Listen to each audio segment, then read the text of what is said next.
యదువంశవాసులు సాంబుడు వీళ్ళందరూ కలిసి ఆటలాడుకుంటూ ఉన్నారు. ఎక్కడికి వెళ్ళారు? సాధు గోష్ఠి జరుగుతుంటే అక్కడికి వెళ్ళారు.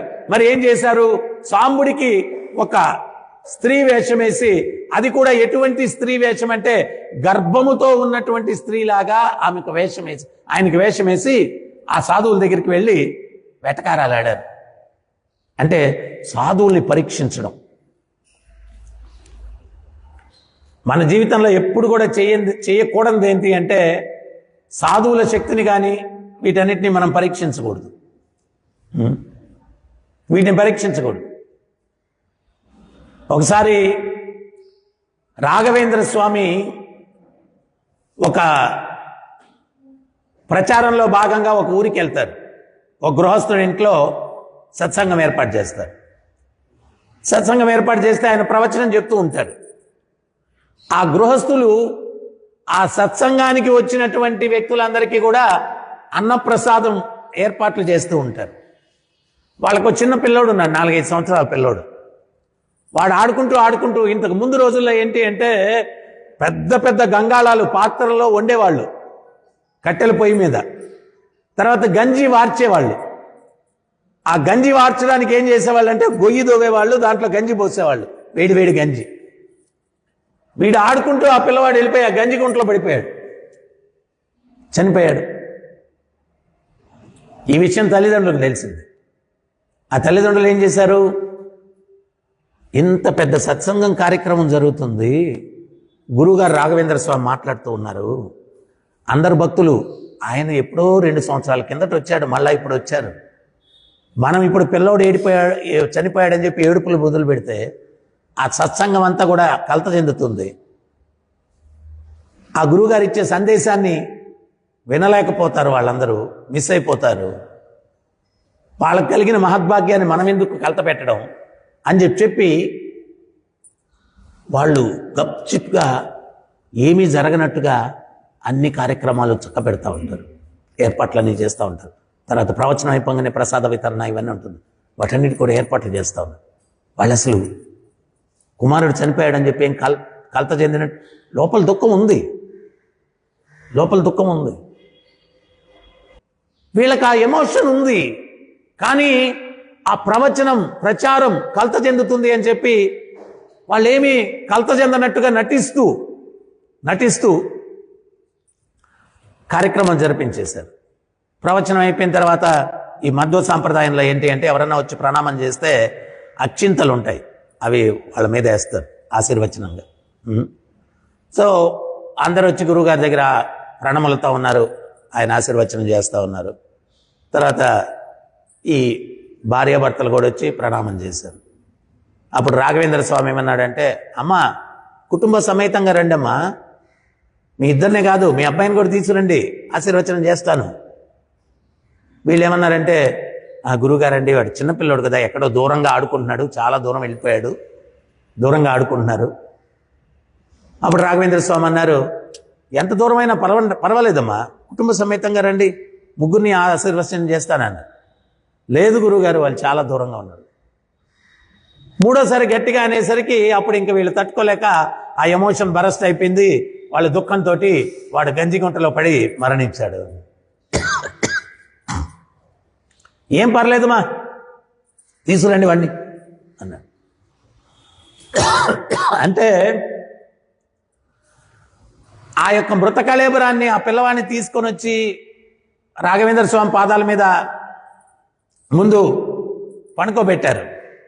రాఘవేంద్ర స్వామి అక్షింతలు తీసుకొని, ఏ చిరంజీవ లేనాయన లే అని చెప్పి అక్షింతలు వేశాడు, వీళ్ళను కూడా ఆశీర్వదించాడు. వాడు మృతుడైనటువంటి ఆ బాలకుడు టక్కన లేచి కూర్చున్నాడు.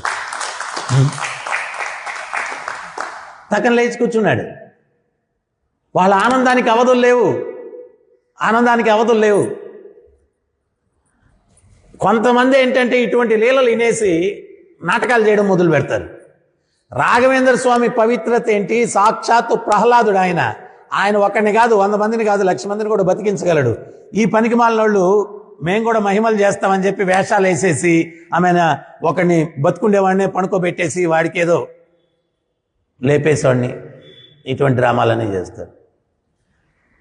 నువ్వు మిరాకిల్స్ చేయాలా అంటే ఎంత పవిత్రత ఉండాలంటే నీ యొక్క నీ యొక్క చైతన్యం ఆల్మోస్ట్ ఆ భగవత్ చైతన్యంతో సమానమైనటువంటి పవిత్రత నువ్వు ఎప్పుడైతే పొందగలిగి ఉంటావో అప్పుడు ఇటువంటి మిరాకిల్స్ చేయగలవు. కానీ ఆమెను పనికిమాలిన పనులు చేసి డ్రామాలు చేస్తే మిరాకిల్స్ చేయలేము, మిరాకిల్స్ చేయలేము. ఆ పవిత్రత, ఎంత పవిత్రత ఉండాలా మిరాకిల్స్ చేయాలంటే. మొన్న ఎవరో ఒక వీడియో పెట్టారు నాకు, దాంట్లో ఒక ఆయన ఇప్పుడు కొత్తగా తయారయ్యాడు, ఇంత పొడుగు జుట్టు వేసుకొని ఆయన ఇట్టు అంటుంటాడు అనమాట. నేను ఆశీర్వచనం ఉంటుంది ఎప్పుడు షేక్ డ్యాన్స్ ఇట్టు అంటున్నాడు. ఆయన ఆయన ఏదో పర్ణ కుటీరం లాగా ఉంది, దాని ముందు వచ్చి ఏదో మట్టిలో నుంచి ఇట్లా ఇట్లా లోడి లోడి లోడి మన షాప్లో ఉంటాయి కదా నటరాజు చిన్న బొమ్మ బ్రాస్ది, అది ఆ మట్టిలో నుంచి తీసి క్లియర్గా కనిపిస్తూ ఉంది. ఎవడో ముందు దాన్ని పూడ్చిపెట్టాడు, ఈయన మళ్ళీ దాన్ని గీకి గీకి దాన్ని తీసాడని క్లియర్గా కనిపిస్తుంది. ఆయన దాన్ని గీకి గీకి ఆమె నేడు తీసి అందరికీ నేడు చూపించింది. కానీ అందరూ ఓ బాబా ఏ డ్రామాలు ఇవన్నీ. ఆ నటరాజు తీసి ఉపయోగం లేదు. అక్కడ ఉండే వ్యక్తుల్లో మార్పు తీసుకురా, నీ ఉపన్యాసాల ద్వారా, నీ తత్వం ద్వారా, నీ పవిత్ర ద్వారా. అది తీసిన తర్వాత ఏమొస్తుంది నీకు చెప్పు? పాపం అనవసరంగా పవిత్రంగా ఉండేటువంటి నటరాజుని నువ్వు ఆ మట్టిలో అంతా కాళ్ళు దొక్కి తిరిగినటువంటి ఆ మట్టిలో కింద పూడ్చిపెట్టావు నువ్వు, పనికి మాలినోడా. అనవసరంగా ఆయన మనం పూజించాలి నటరాజుని. ఆయన్ని తీసుకెళ్ళి ఆ మట్టిలో అనవసరంగా పూడ్చిపెట్టి అందరు తిరిగే దగ్గర మళ్ళీ అదేదో డ్రామా ఇవన్నీ కాదు. మనం ఒకటి, అందుకనే ప్రభుపాదులు వారు చెప్పారు, జీవితంలో నీకు ఏదైనా మిరాకిల్స్ జరిగినా కానీ చెప్పద్దు అసలు ఎవరికి కూడా. ఎందువల్లంటే కొంతమంది పనికి మాలిన వాళ్ళు దాన్ని ఆదర్శంగా తీసుకొని ఇంకా మహిమల రాత్రులు కండక్ట్ చేసేస్తారు. ఇంకా మహిమల రాత్రి వాళ్ళంతా కూర్చొని నాకు అది జరిగింది, నాకు ఇది జరిగింది. మనం వింటుంటాం కదా అప్పుడప్పుడు, ఇక్కడ కూడా జరిగేటివి మహిమలు, ఇప్పుడు తగ్గేయండి. సో వాళ్ళు విచిత్రమైనవి చెప్పేవాళ్ళు అనమాట. ఒక ఆయన చెప్పాడు, నాకు మలబద్ధకంగా ఉండింది, అవట్లేదు, భగవాన్కి శరణాగతి పొందితే చాలా ఫ్రీగా అయిపోతుంది. నేను నిజంగా ఇది నేను కల్పించట్లేదండి, నేను ఇక్కడ స్టేజ్ మీద చెప్తుంటే విన్నా, నేను వినింది చెప్తున్నా. మలబద్ధకం క్లియర్ చేసే భగవాన్లు కూడా పుట్టేసినట్టు అనమాట. ఇప్పుడు ఎంత పెద్ద సమస్య అది. ఎనిమా తీసుకుంటే అయిపోద్ది అది. భగవాన్ అనుగ్రహం అవసరం లేదు. ఇవన్నీ మహిమలు నో. అసలు భగవత్ మహిమలు అంటే ఏంటి అంటే అది డిఫరెంట్. ఈ మహాత్ములు వాళ్ళందరూ సామాన్యులు కాదు, గొప్ప తపస్సులు వాళ్ళు, కారణ జన్ములు. ప్రహ్లాదుడు నరసింహ భగవానుడు ఆహ్వానించాడు వైకుంఠానికి రమ్మంటే, అప్పుడు ప్రహ్లాద చెప్పాడు, స్వామి నా గురుదేవుల యొక్క అనుగ్రహం వల్ల మీ పాదపద్మముల పట్ల కించిత్ ఆకర్షణ కలిగింది. ఆ ఆకర్షణ లేని అభాగ్యులు ఎంతో మంది ఉన్నారు, వాళ్ళల్లో మీ పాదపద్మముల పట్ల ఆకర్షణ కల్పించి వాళ్ళందరినీ వైకుంఠానికి పంపించి మరలా నేను వస్తాను స్వామి, నన్ను అనుగ్రహించండి అన్నాడు. ఆ ప్రహ్లాదుడే వ్యాసతీర్థుల వారిగా అవతరించారు. ఆ ప్రహ్లాదుడే రాఘవేంద్ర స్వామిగా అవతరించారు. ప్రహ్లాదుని యొక్క అవతారం వీళ్ళందరూ కూడా. అటువంటి మహాత్ములు చేసిన మిరకిల్స్ని మన జీవితంలో మనం ఏదో నాటకాలు చేసి, నో, ఇది కైతవ ధర్మం. కైతవ ధర్మం కలియుగంలో ప్రత్యేకించి ఇటువంటివి అసలు పని కూడా చేయవు.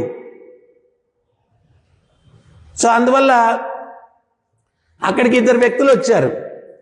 వాళ్ళు ఇది చూశారు. చూసి ఈ గృహస్థులు, ఈ గురువు గారు ఏదో పెద్ద నాటకం వేశారు, ఈ నాటకాన్ని బట్టబయలు చేయాలా,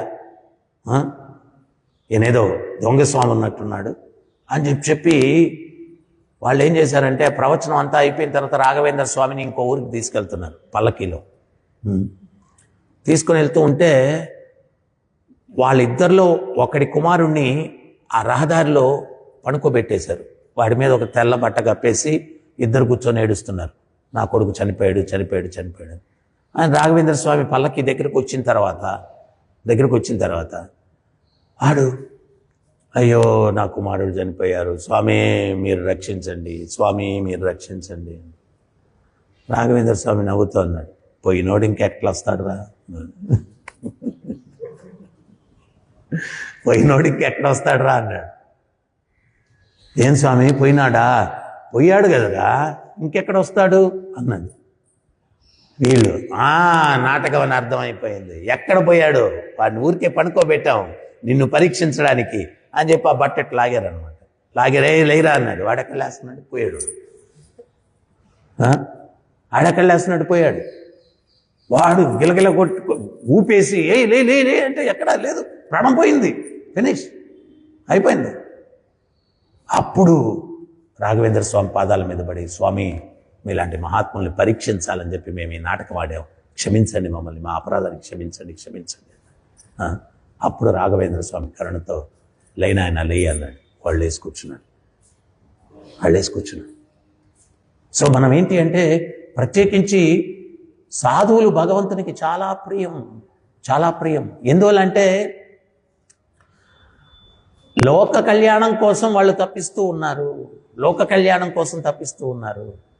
వాళ్ళ యొక్క ధ్యేయం అంతా ఏంటి అంటే, ప్రతి ఒక్క వ్యక్తిని ధర్మానికి దగ్గరగా తీసుకురావాలా, ఆ ధర్మ స్వరూపమైనటువంటి భగవంతునికి దగ్గరగా తీసుకురావాలా, వాళ్ళని ధర్మాన్ని ఆచరించేటట్టు చేయాలా. రాత్రి పగలు అదే స్మరణలో ఉన్నారు, అదే ధ్యానంలో ఉన్నారు. వాళ్ళ వల్ల లోక కళ్యాణం జరుగుతుంది. సో అటువంటి వ్యక్తులను మనం అపరాధం చేయడానికి ప్రయత్నిస్తే భగవంతుడు చాలా క్షుద్రుడవుతాడు, చాలా కోపం వస్తుంది ఆయన. దానికి ఉదాహరణ ఇవ్వడానికి తన స్వంశీకులైనటువంటి తమ సొంత వంశం, ఈ యదువంశవాసులు, సాంబుడెవరు, తన సొంత వంశం, వాళ్ళు అపరాధం చేస్తే కూడా యదువంశం నాశనం అయిపోయేదానికి కూడా అనుమతి ఇచ్చాడు భగవంతుడు. ఆ సాధువుల దగ్గరికి వచ్చి వాళ్ళు వేళకొల్లలాడుతూ వాళ్ళు ఏమన్నారంటే, ఈ యొక్క స్త్రీకి ఏ బిడ్డ పుడతాడన్నారు. అప్పుడు వాళ్ళు చెప్పారు, ఒక గద ఒకటి పుడుతుంది, అది మీ యదువంశానికి ముసలం తీసుకొస్తుంది, నాశనం చేస్తుంది అని శపించారు. నిజంగానే గద పుట్టింది. ఆ గద తీసుకుని భయంతో ఉగ్రసేన మహారాజ్ దగ్గరికి వెళ్ళి అడిగితే ఆయన చెప్పారు, ఆ గద ఉంటే కదా మన వంశానికి నాశనం అవుతుంది, దాన్ని మీరు సాది సముద్రంలో పడేయండి అన్నారు.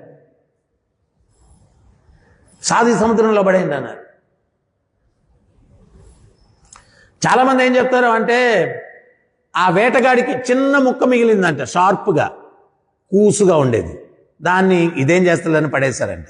అది ఒక చేప మింగిందంట, అది ఒక జాలరికి చిక్కింది, వాడు దాన్ని బాణానికి పెట్టుకున్నాడు. ఆ బాణంతోనే భగవంతుని బ్రొటన వేలి కొడతాడు.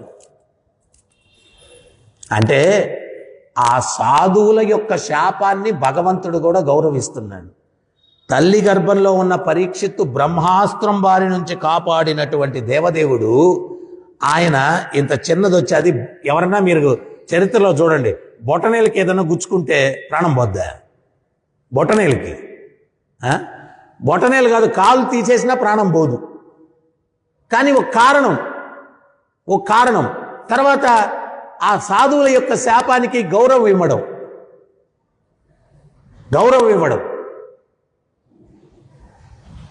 పాండవుల్ని ఎన్ని సందర్భాల్లో భగవంతుడు కాపాడాడు, ప్రహ్లాదుని ఎట్లా కాపాడాడు, ఎంతమంది భక్తుల్ని ఎన్ని రకాలుగా కాపాడాడు, అన్ని రకాలుగా అంతమంది భక్తుల్ని కాపాడినటువంటి ఆ దేవదేవుడు ఈ చిన్న సమస్య నుంచి తప్పించుకోలేడా? కానీ సాధువుల యొక్క గొప్పతనం ప్రపంచానికి తెలియపరచాలా. నేనైనా నా వంశమైనా ఎగ్జంప్షన్ లేదు, సాధువుల జోలికి వెళ్తే ఎగ్జంప్షన్ లేదు, తప్పించుకునే దానికి అవకాశం లేదు అనేటువంటి ఒక గొప్ప సందేశాన్ని సమాజానికి ఇవ్వాలన్నటువంటి ఉద్దేశంతో ఈ యొక్క లీల జరిగింది.